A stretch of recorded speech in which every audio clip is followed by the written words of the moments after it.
The $100 billion secret that built North Korea. The bank's lobby smelled like burned wires when the auditors walked in.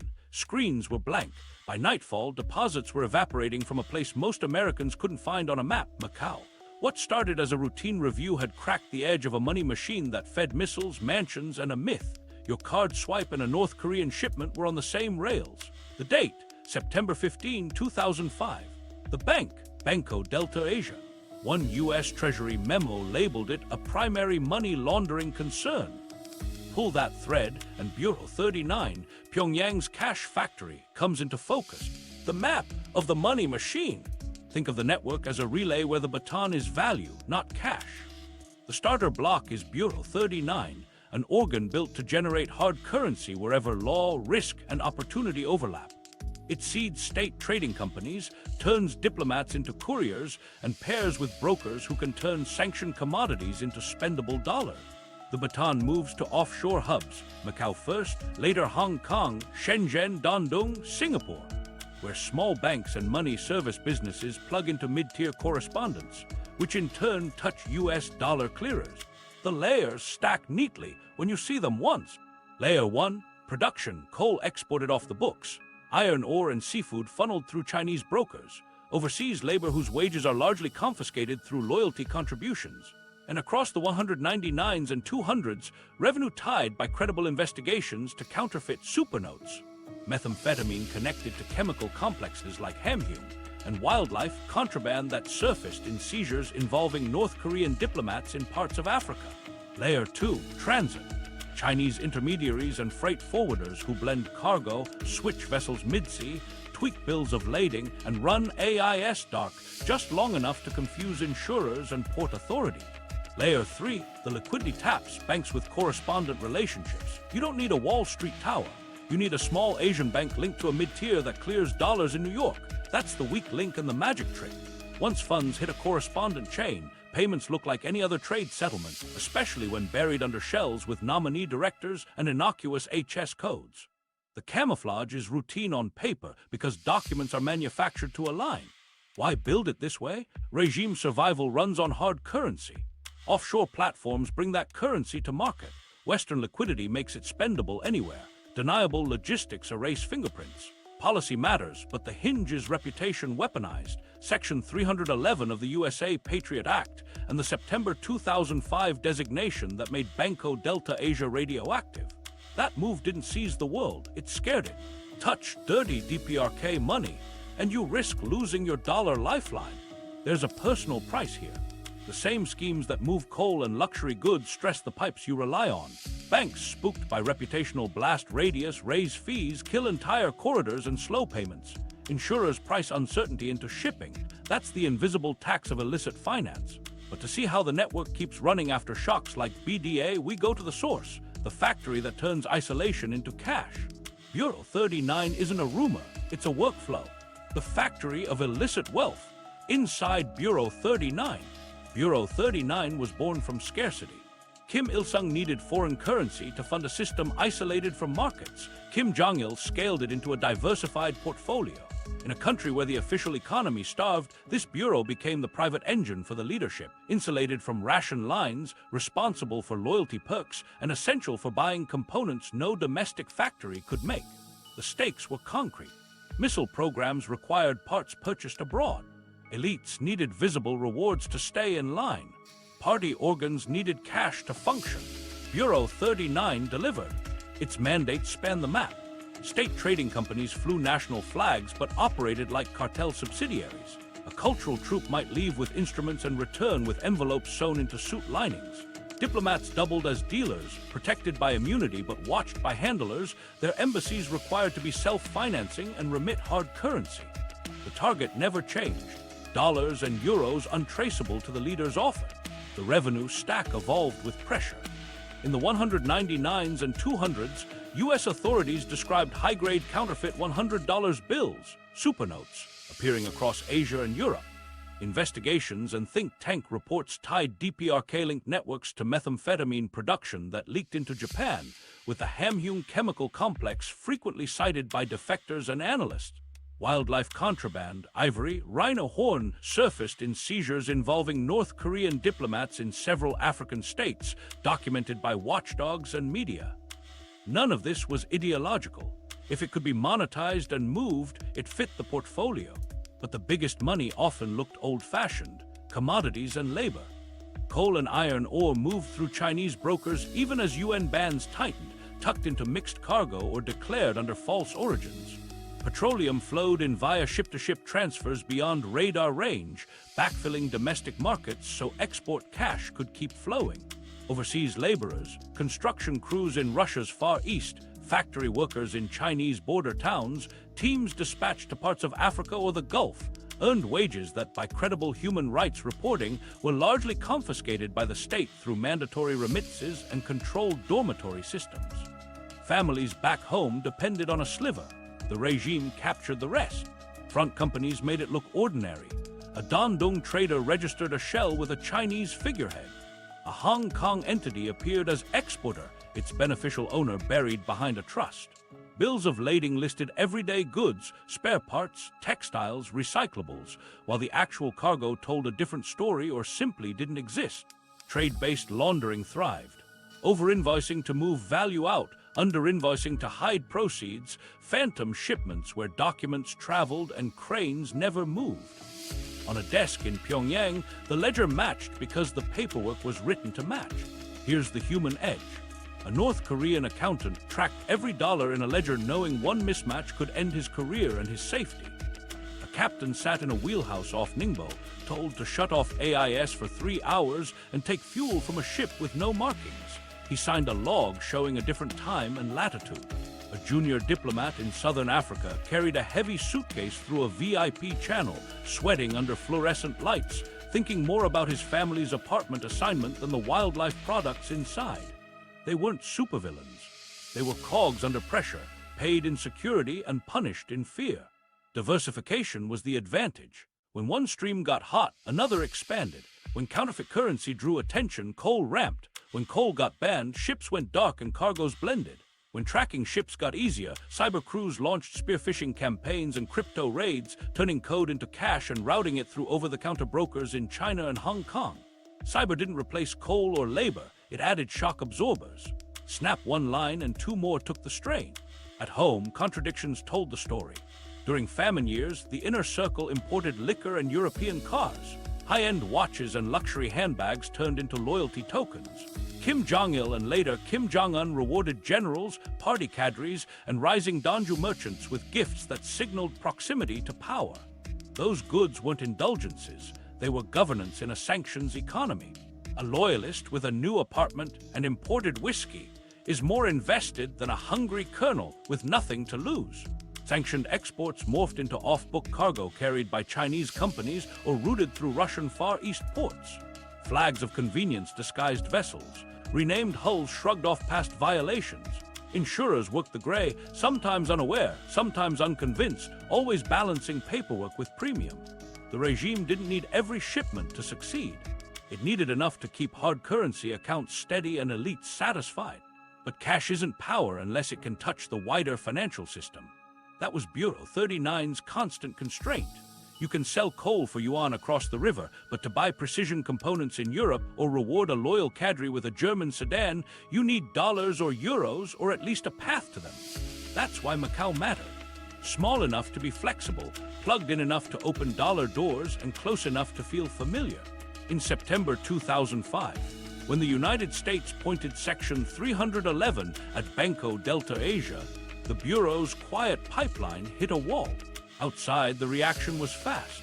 Correspondents fled, clients lined up, and roughly $24 million in North Korean-related accounts froze, a small amount globally, a gut punch locally.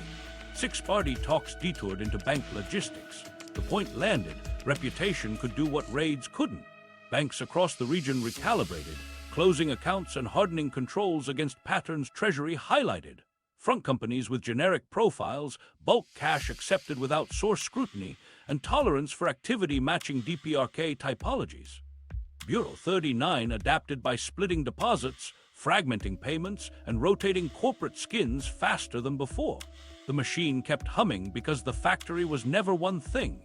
It was a workflow that learned.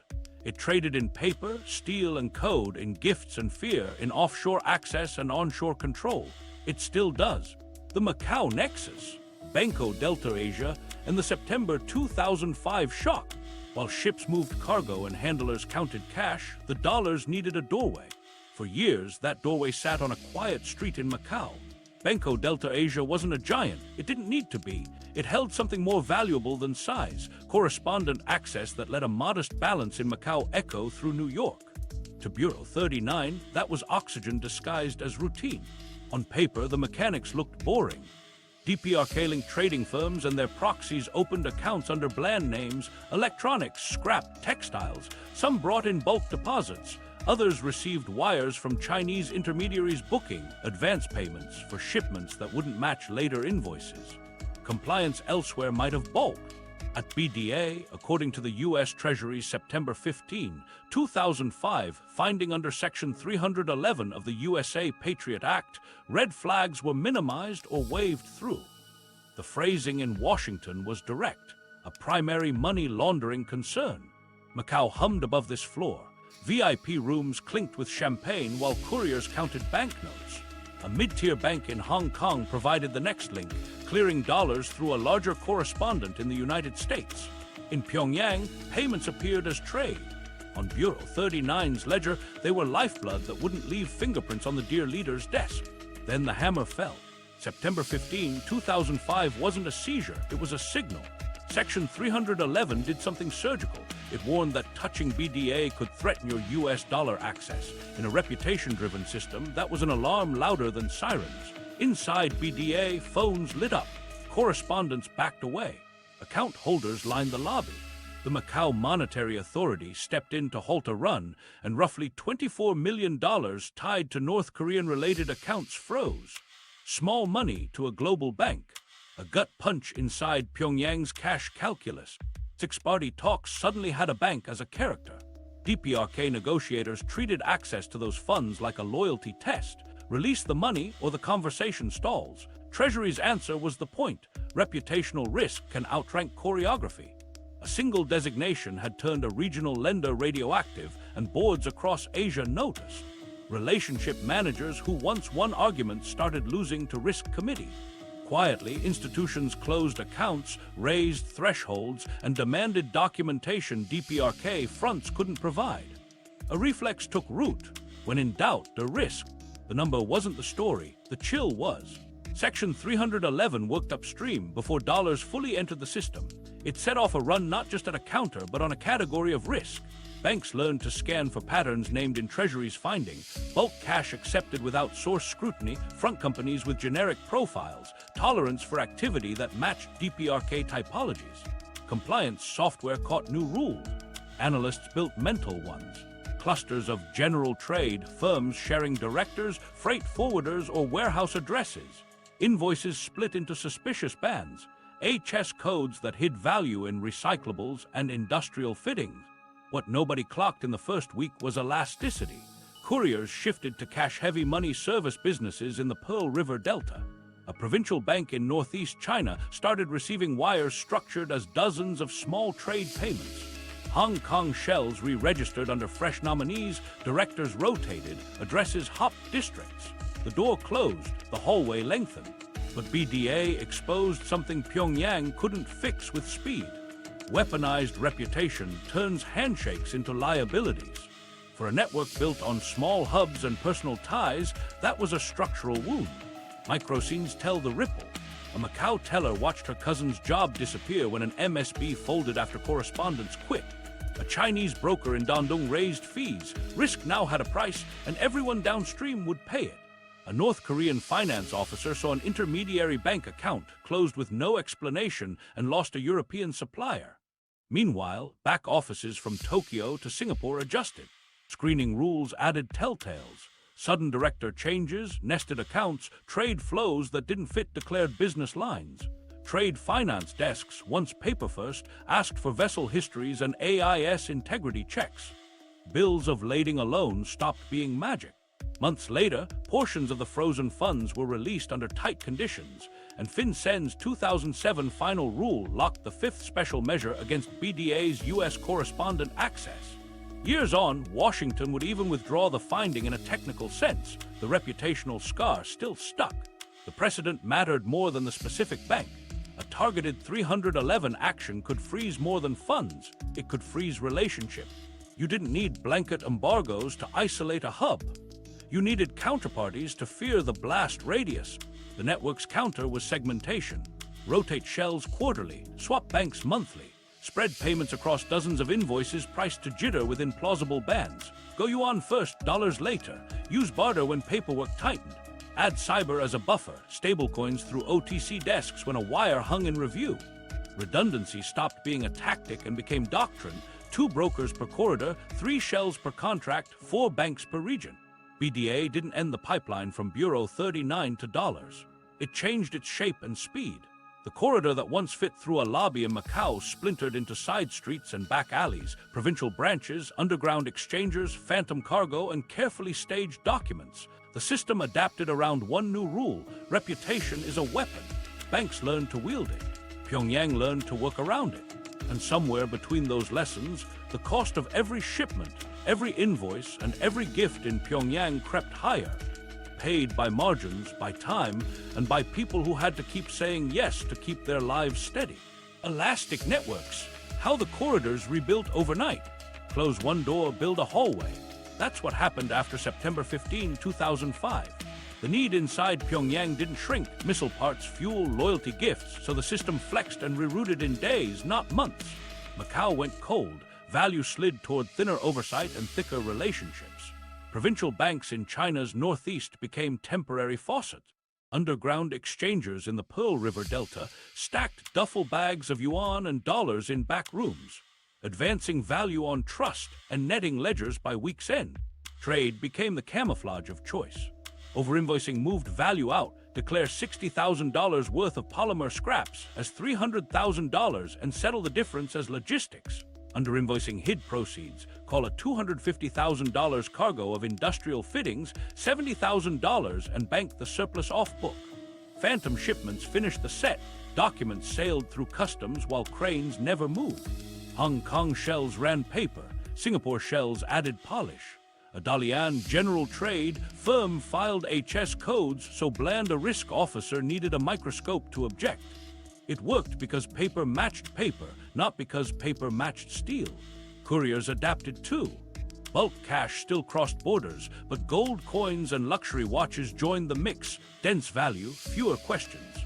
A handler might carry 10 watches through a VIP lane and square a debt by handing them to a broker who wired from a clean account. Gambling junket accounts acted like temporary wallets. Cashier's checks were bought with chopped deposits under thresholds. A single remittance split into dozens of family gifts cleared friction points that used to stop larger wires. Settlement became choreography, many small steps instead of one leap. At sea, ships learned new tricks. Captains cut AIS long enough to slip into a rendezvous zone, then reappeared on shifted course lines. Ship-to-ship transfers moved coal and fuel at night. Bills of lading switched midstream. Flags of convenience reset identities. Rename the hull, repaint, refile under a Marshall Islands company with nominee directors, and yesterday's blacklist entry became tomorrow's clean charter. Transit hubs blended cargo until chemistry lost its voice. On paper, origin migrated to a Russian Far East terminal or a small Chinese port. On a quay, piles mixed until no grab sample could tell a story alone. Costs rose with every pivot. Brokers took fatter cuts. Insurers nudged premiums higher when voyages detoured around stated lanes. A container once costing $2,000 to move now cost $2,350 after routing detours and risk fees. The regime accepted it. Friction is a price, not a stop sign, and streams had multiplied. Coal out, fuel in, labor remittances steady, cyber cash primed to cover surcharges when a bank stalled. The network didn't need every shipment to land. It needed enough to keep hard currency accounts steady. One microscene shows how normal it got. A bank clerk in a provincial Chinese city opens 5 corporate applications, different names, similar seals, same warehouse address. Declared business, general trade, she calls her manager. He shrugs. The firms have tax IDs and references. Accounts open. Months later, those firms settle invoices for textiles that never arrive, then close before anyone asks why the same freight forwarder touched every payment. The paperwork is neat. The pattern is the tell. Unknown to them, across town, an underground exchanger nets positions with a pencil ledger. DPRK, broker A, broker B, fuel. He balances over and under-invoice trades so wires don't cross obvious lines. There's no single transfer to trace, just synchronized mispricing tucked inside normal variants. Auditors see noise. The network sees a clearinghouse. It's accounting as a whisper, enough to be heard by those listening for it, inaudible to everyone else. Meanwhile, cyber locked into the rebuild. As banks tighten around physical corridors, operators turn breaches into working capital. Stolen crypto washed through mixers and peel chains, then hit OTC desks in China where tokens turned into yuan by late afternoon. Those yuan grease the same trade-based pipes, pay a freight forwarder, open a new shell, buy a stack of stamps. A drained exchange in March became a recyclables, invoice paid in April from a clean account. Time collapsed from weeks at sea to hours on chain. Regulators adjusted. Banks introduced nested account screening, demanded shipping documents, checked AIS histories, and flagged odd port calls. Analytics firms sold crosswalks linking bills of lading to satellite tracks and customs entries. The network answered with rotation and mimicry. Invoices grew more detailed. Ships spoofed identities with borrowed MMSI numbers and tracks that matched seasonal weather. Middlemen favored sleepy corridors, pulp and paper, scrap metals, low-grade plastics, commodities that ride under the radar until an outlier pops. The goal wasn't invisibility, it was plausibility at scale. Human choices still reset the board. A captain refused a dark transfer near Zhaoshan and radioed a report. Days later, his vessel vanished from public AIS, then reappeared with a new name and fresh paint. Crew lists changed, logs aligned with maintenance. Insurers asked questions, charters shifted to a sister ship. From then on, speed became policy, rotate companies quarterly, change bank accounts monthly, swap SIM cards after every run. De-risking elsewhere fed the shadows. Big banks, spooked by reputational blast radius, dumped entire categories, used cars, scrap, small remitters. Legitimate traders lost accounts. Payments detoured to lightly supervised provincial banks and underground exchangers. Risk didn't vanish, it migrated where controls were thinnest. The network priced that migration and kept moving. If a corridor went loud, value moved to a quieter street 2 cities over. By the end of the first year, corridors looked different. Fewer big wires, more invoice splitting. Fewer obvious shells, more piggybacking on legitimate traders. Fewer Macau-style hubs, more distributed nodes that could be burned and replaced without pain. Cash still mattered. So did paper, steel, and code. The architecture wasn't a single route anymore. It was habits, relationships, and a playbook. Diversify flows, professionalize mispricing, automate rotation, and treat every bank, ship, and shell as disposable. The coal for cash engine, marine tricks, and shadow fleet. Coal out, fuel in, that was the heartbeat after BDA. UN bans wrote no into resolutions, but the sea offered maybe, and maybe funded a government. Brokers stitched routines that looked boring to a port clerk and slippery to anyone who stared too long. The Yellow Sea and East China Sea turned into open-air boardrooms where names, flags, and stories changed with the tide. A standard run began just past midnight off the DPRK coast. A bulker eased off anchor, AIS blinking, then malfunctioning just beyond territorial waters. 30 miles out, a meeting, ship to ship alongside a foreign-flagged vessel with cranes and grabs ready. Coal moved fast, bucket by bucket, aiming for first light as the deadline. By dawn, the receiving ship steamed for a third country port, declaring mixed origin, docking where cargo piles blended until chemistry lost its signature. On paper, origin migrated to a Russian Far East terminal or a small Chinese port fed by rail. The bills of lading matched because they were written to. Identity was a costume. One week, the hull sailed as Hebeng under a flag of convenience. Next week, it reappeared as Emerald Sky, a fresh registry entry and a paint job that covered yesterday's sanctions notice. Ownership lived in a Marshall Islands company owned by another company, controlled by a nominee with a stack of pre-signed forms. Insurance existed, barely. A fringe P&I club emailed a PDF that passed a berth gate, and a charter party layered brokers so the true charterer never spoke to the captain. Transit hubs did the blending. A quiet berth in a Russian harbor took coal that originated inland, then shipped it forward with credible paperwork. Southeast Asian anchorages hosted STS transfers like clockwork. Tugs shuttled manifests in plastic folders. Fixers arranged warehouse receipts for banks, turning piles into collateral that financed the next loop. Pricing hid value in the margin.